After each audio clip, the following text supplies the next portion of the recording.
ایران اور امریکہ جوہری مذاکرات کے لیے تیار۔ عمان میں جمعہ کو اہم ملاقات۔ آپ دیکھ رہے ہو نیوز 18 کا ڈیجیٹل پلیٹ فارم میں ہوں آپ کے ساتھ مدثر میر۔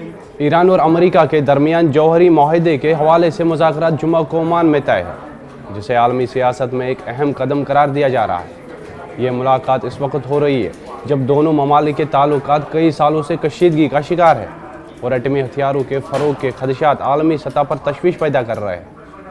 ایران کے وزیر خارجہ عباس عراغچی نے تصدیق کی ہے۔ انہوں نے سوشل میڈیا پر پوسٹ میں لکھا کہ امریکہ کے ساتھ جوہری مذاکرات جمعہ کو صبح 10 بجے مسقط میں ہوں گے۔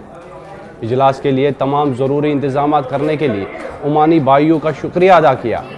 ایسوسیٹڈ پریس کی رپورٹ کے مطابق واشنگٹن نے بھی تصدیق کی ہے کہ مذاکرات استنبول کی بجائے مسقط میں ہوں گے۔ واضح رہے کہ مذاکرات استنبول میں شیڈول تھے، لیکن ایران کی جانب سے مذاکرات استنبول سے عمان منتقل کرنے کا مطالبہ کیا گیا تھا۔ رپورٹس کے مطابق بات چیت ایجنڈا کیا ہوگا، اس تعلق سے اختلافات ہنوز ہے۔ ایران نے مذاکرات جوہری پروگرام تک محدود رکھنے اور اس میں علاقائی شراکت داروں کو شامل نہ کرنے بھی مطالبہ کیا تھا۔ ایران کے ان مطالبات کو بھی تسلیم کیا گیا ہے یا نہیں، یہ واضح نہیں ہے۔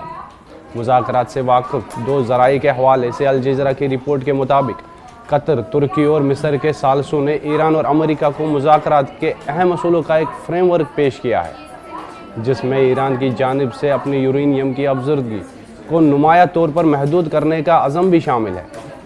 مذاکرات کے تعلق سے امریکی وزیر خارجہ مارکو روبیو نے امید ظاہر کی ہے کہ جوہری مسائل کے علاوہ ایران کے بیلسٹک میزائل پروگرام، خطے میں پراکس نیٹورکس کی حمایت اور عوام سے سلوک پر بھی بات چیت ہوگی۔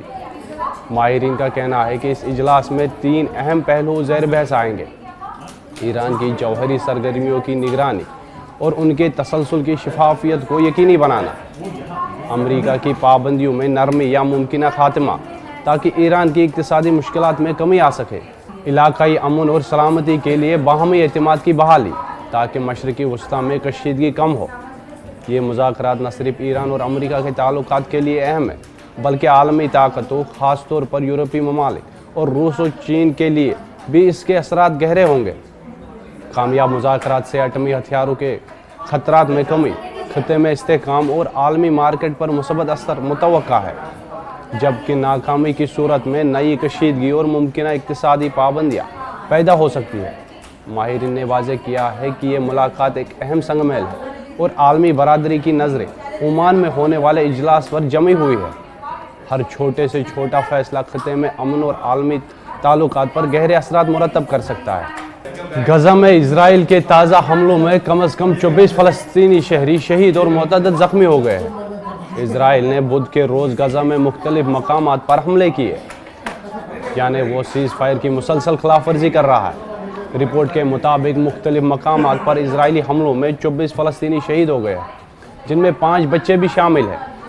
اسرائیل نے یہ تازہ ترین حملے رفح کراسنگ کو کھولے جانے کے بعد کیے ہیں۔ رفح کراسنگ واحد راہ گزر ہے جو اسرائیل سے نہیں گزرتی ہے۔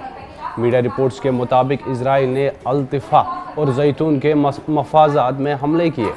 ان حملوں میں کم سے کم 14 فلسطینی شہید ہوئے۔ وہی جنوبی غزہ میں خان یونس کے جنوب میں پناہ گزینوں کے خیموں پر کیے گئے حملے میں مزید 4 افراد کی ہلاکت کی خبر ہے، جبکہ المواسا میں کیمپ پر اسرائیل کے فضائی حملوں میں مزید 3 افراد شہید ہو گئے۔ اس حملے میں 10 فلسطینی زخمی بھی ہوئے ہیں۔ اسرائیل کا دعویٰ ہے کہ یہ حملے حماس کی گولہ باری کے جواب میں کیے ہیں۔ دعویٰ ہے کہ گولہ باری میں ایک اسرائیلی جوان شدید زخمی ہوا ہے۔ اسرائیل نے حماس کے پلاٹون کمانڈر بلال ابو عاصی کو مار گرانے کا دعویٰ بھی کیا ہے۔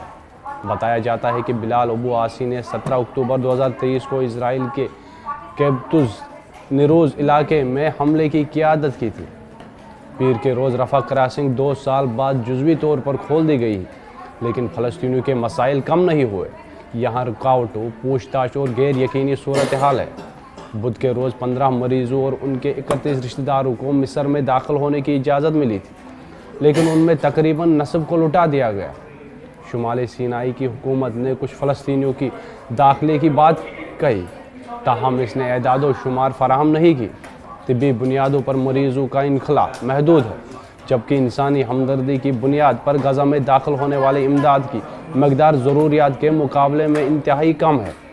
اقوام متحدہ کے مطابق غزہ میں بنیادی سہولیات کی کمی اور متاثرہ علاقوں میں امدادی سرگرمیوں میں رکاوٹ شہریوں کے لیے خطرہ بڑھا رہی ہے۔